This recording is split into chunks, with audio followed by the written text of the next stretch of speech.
Assalamualaikum warahmatullahi wabarakatuh. Perkenalkan, nama saya Rio Prastio, mahasiswa Institut Rahmaniah Sekayu dari kelompok 3 mata kuliah Ekonomi Internasional yang dibimbing oleh dosen pengampu kami, yaitu Bapak Ferry Supriyanto, SE MSI. Di sini kami dari kelompok 3 ingin mempresentasikan materi kami pada bab 10 dari buku Ekonomi Internasional karya Ali Ibrahim Hashim yang berjudul Neraca Pembayaran atau Balance of Payment. Definisi neraca pembayaran. Neraca pembayaran atau Balance of Payment atau disingkat dengan BOP adalah catatan yang dilakukan secara sistematik atas keseluruhan transaksi ekonomi yang dilakukan oleh suatu negara dengan negara lain yang berupa perdagangan barang dan jasa, transfer keuangan, dan moneter antara penduduk Indonesia dengan penduduk luar negeri dalam satu periode tertentu. Sedangkan dalam Kamus Bahasa Indonesia, neraca pembayaran berarti perbandingan penerimaan uang antara dua negara dalam perdagangan dunia. Daftar perkiraan yang terperinci tentang transaksi perdagangan yang diselenggarakan oleh negara dalam jangka waktu tertentu. Secara sederhana, berarti neraca pembayaran atau balance of payment ini adalah catatan oleh suatu negara atas transaksi-transaksi yang dilakukannya dengan negara lain, entah itu ekspor ataupun impor barang maupun jasa, transaksi transfer keuangan antara negara, ataupun transaksi-transaksi lainnya seperti pinjaman yang dicatat oleh suatu negara itu dalam waktu periode tertentu, entah itu dalam 1 tahun maupun beberapa tahun ataupun 1 bulan atau beberapa bulan.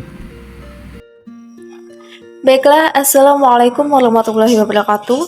Perkenalkan, nama saya Imro'atus Soleha dengan NIM 212123065. Saya akan menjelaskan materi selanjutnya, yaitu yang berjudul Pos-pos dasar dalam neraca pembayaran.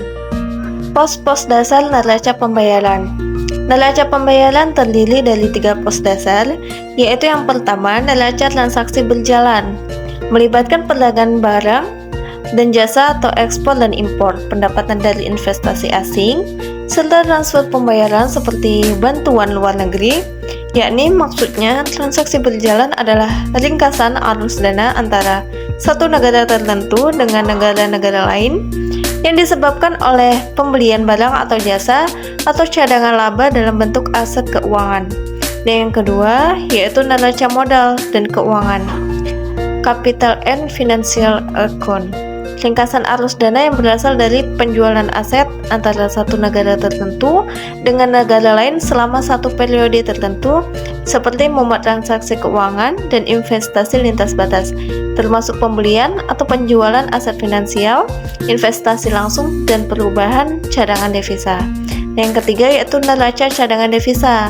Nah, menyajikan perubahan dalam cadangan devisa suatu negara yang disimpan oleh bank sentral yang dapat dipengaruhi oleh intervensi valuta asing atau transaksi keuangan internasional lainnya. Nah, ketiganya saling berhubungan dan mencerminkan keseimbangan antara ekspor dan impor, investasi, serta perubahan cadangan devisa suatu negara. Baiklah, singkat itu penjelasan dari saya. Untuk materi selanjutnya akan dijelaskan oleh teman saya. Nama saya Ruri Mesuci. Baiklah, saya akan memaparkan materi tentang masalah dalam analisis neraca pembayaran. Masalah yang dapat muncul dalam analisis neraca pembayaran. Yang pertama, ketidakseimbangan perdagangan. Ketidakseimbangan perdagangan dapat terjadi jika terdapat defisit perdagangan yang berkelanjutan, ekspor lebih rendah dari impor, atau surplus yang besar, ekspor lebih tinggi dari impor. Hal ini dapat menimbulkan ketidakseimbangan dalam ekonomi. Yang kedua, ketergantungan pada modal asing. Ketergantungan pada modal asing dapat terjadi jika suatu negara sangat bergantung pada modal asing untuk membiayai defisitnya. Hal ini bisa meningkatkan risiko terhadap fluktuasi nilai tukar dan kebijakan luar negeri. Yang ketiga, utang eksternal.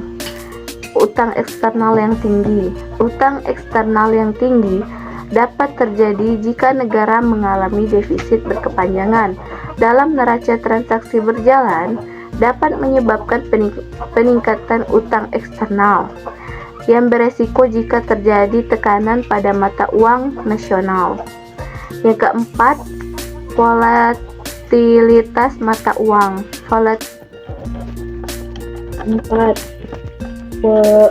Volatilitas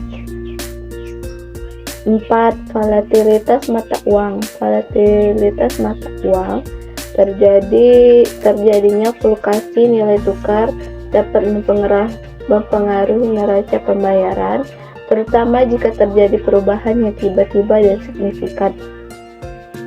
5. Perubahan cepat dalam cadangan devisa. Perubahan cepat dalam cadangan devisa dapat terjadi jika perubahan yang tiba-tiba dalam cadangan devisa dapat menunjukkan ketidakstabilan ekonomi dan menyebabkan kekhawatiran pasar. 6. Keterbatasan data. Keterbatasan data terkadang menyebabkan keterbatasan data atau ketidakakuratan dalam pelaporan neraca pembayaran dapat menghambat analisis yang akurat.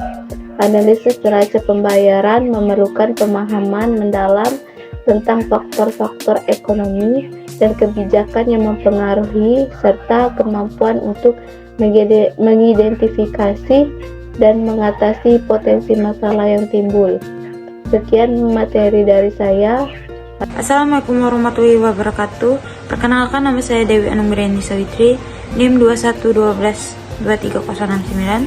Saya di sini akan menjelaskan tentang mekanisme dan pengaruh neraca pembayaran. A. Mekanisme neraca pembayaran. 1. Ekspor dan impor barang dan jasa. Transaksi perdagangan internasional mencakup ekspor barang dan jasa yang dijual ke luar negeri, sedangkan impor barang dan jasa yang dibeli dari luar negeri. 2. Pendapatan dan transfer. Neraca transaksi berjalan juga mencakup pendapatan dari investasi asing serta transfer pembayaran seperti bantuan luar negeri. 3. Investasi asing dan keuangan internasional. Neraca modal dan keuangan mencatat aliran investasi dan transaksi keuangan lintas batas, termasuk investasi langsung, portofolio, dan perubahan cadangan devisa. Sedangkan cadangan devisa yang dicatat dalam neraca cadangan devisa mencerminkan jumlah mata uang asing yang dimiliki oleh standar suatu negara. Pengaruh neraca pembayaran. 1. Stabilitas ekonomi. Neraca pembayaran yang seimbang mencerminkan keseimbangan antara impor dan ekspor, memberikan stabilitas ekonomi dan keuangan. 2. Nilai tukar mata uang. Kondisi neraca pembayaran dapat mempengaruhi nilai tukar mata uang suatu negara. Defisit yang berkelanjutan dapat memberikan tekanan pada mata uang nasional. 3. Pertumbuhan ekonomi. Neraca pembayaran yang sehat dapat mendukung pertumbuhan ekonomi dengan memastikan ketersediaan modal asing untuk investasi dan pembiayaan. 4. Inflasi dan kebijakan moneter. Perubahan dalam neraca pembayaran dapat mempengaruhi kebijakan moneter dan tingkat inflasi, terutama jika terjadinya perubahan signifikan dalam cadangan devisa. 5. Ketergantungan ekonomi. Neraca yang sangat bergantung pada modal asing untuk biayai defisitnya dapat menjadikan rentan terhadap perubahan eksternal dan fluktuasi pasar keuangan global dan planet. Sekian, terima kasih. Oke, baiklah. Assalamualaikum warahmatullahi wabarakatuh. Perkenalkan, nama saya Rizky Saputra, M21122308. Oke, baik. Di sini saya akan menjelaskan sedikit tentang neraca pembayaran Indonesia. Neraca pembayaran Indonesia mencakup berbagai aspek termasuk neraca transaksi berjalan, yakni ekspor, impor, transfer pembayaran. Perkembangan neraca pembayaran dapat memberikan gambaran tentang stabilitas ekonomi dan posisi keuangan internasional Indonesia. Kinerja neraca pembayaran Indonesia ataupun yang biasa kita sebut dengan NPI pada triwulan 2 2023 tetap terjaga di tengah kondisi ketidakpastian global.